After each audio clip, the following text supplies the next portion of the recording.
কালের ঘূর্ণাবর্তে সব কিছুর পালাবদল ঘটছে। পরিবর্তন আসছে জীবনের রূপ ও রঙে। সময়ের পরিবর্তনের সাথে সাথে নতুন চিন্তা এসে গ্রাস করছে পুরনো চিন্তার জগৎ। এভাবেই চলছে গ্রহণ বর্জনের চিরন্তন চক্র।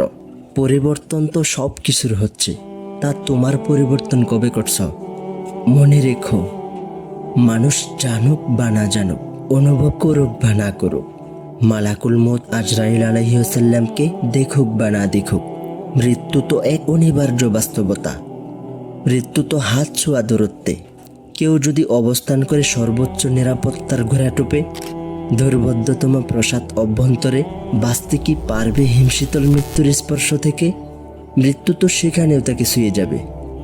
যা কোরআনে এভাবে বলা আছে, তোমরা যেখানেই থাকো মৃত্যু তোমাদের নাগাল পাবেই, যদিও তোমরা সুরক্ষিত কোনো দুর্গেই থাকো না কেন।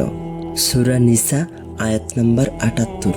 বিখ্যাত সাহাবী আব্দুল্লাহ ইবনে উমর রাদিয়াল্লাহু তাআলা আনহু বলতেন, সন্ধ্যায় উপনীত হলে আগামীকালের অপেক্ষা করো না, আর সকালে উপনীত হলে আশায় থেকো না পরবর্তী সন্ধ্যার। এই সুযোগ পরিবর্তনের। হয়তো আগামী বছর তুমি নাও থাকতে পারো, তাই সময় থাকতে রবের দিকে ফিরে আসো। আল্লাহ আমাদের সবাইকে তৌফিক দান করুন, আমিন।